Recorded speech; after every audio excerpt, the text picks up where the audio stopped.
నమస్తే. ఒక ప్రేరణ కథ. నేను మళ్ళీ ఆలయానికి రాను. ఏకాగ్రత, సాధన ముఖ్యం. ఒక 11 సంవత్సరాల కుమార్తె తన తండ్రితో కలిసి దేవాలయానికి వెళ్ళింది.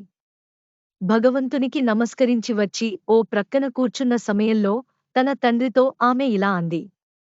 నేను ఇకపై ఆలయానికి రాను. తండ్రి ఇలా అడిగాడు. ఎందుకో నేను తెలుసుకోవచ్చా? ఆమె ఇలా అన్నది. భగవంతునికి సేవ చేయడం మరియు భజనలో సమయం గడపటం కోసం మనం ఇక్కడకు వస్తున్నాము. కాని ఇక్కడ నాకు అందరూ కపట భక్తులే గోచరిస్తున్నారు.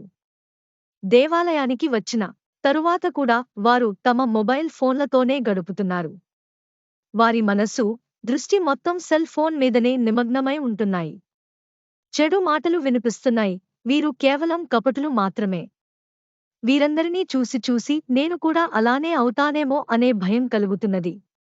అందుకే నేను ఇకపై ఆలయానికి రాదలచుకోవడం లేదు అని చెప్పింది కుమార్తె. తండ్రి నిశ్శబ్దంగా విన్నాడు. ఆపై ఇలా అన్నాడు. సరే. నీ తుది నిర్ణయం తీసుకునే ముందుగా నాకోసం చిన్న పని చేయగలవా? అన్నాడు తండ్రి. ఆమె అన్నది. చెప్పండి నాన్నగారు. ఏమిటది? తండ్రి ఇలా చెప్పాడు. దయచేసి ఒక గాజు గ్లాసు నిండా నీరు తీసుకుని ఆలయం చుట్టూ 2 సార్లు నడిచి రావాలి. ముఖ్యంగా వీళ్ళందరి మధ్యలో నుండి నడిచి వచ్చినా కూడా నీళ్లు ఏమాత్రం క్రింద పడకుండా రావాలి. రాగలవా? అన్నాడు తండ్రి. కుమార్తె చెప్పింది. ఓ, తప్పకుండా నేను చేయగలను. అప్పుడు ఆమె తండ్రి చెప్పినట్లు తిరిగి వచ్చి ఇలా చెప్పింది. చూశారా? ఈ గ్లాసు నిండుగా ఉంది. ఒక్క చుక్క నీరు కూడా క్రింద పడలేదు. మీరు చెప్పిన పనిని నేను విజయవంతంగా పూర్తి చేయగలిగాను. అప్పుడు తండ్రి పాపను అభినందించి ఆమెను 3 ప్రశ్నలు అడిగాడు. 1. ఈసారి వెళ్ళినప్పుడు వారిలో ఎవరినైనా ఫోన్తో ఉండగా నీవు చూశావా? 2. ఎవరైనా చెడు మాటలు, ఇతర గాసిప్స్ చెప్పుకుంటూ కాలక్షేపం చేయడం ఈసారి నీవు చూశావా?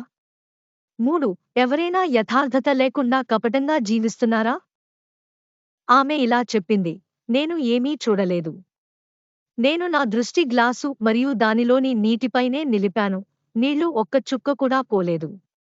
మిగతావారిని నేను గమనించలేదు. అతను ఆమెతో చెప్పాడు.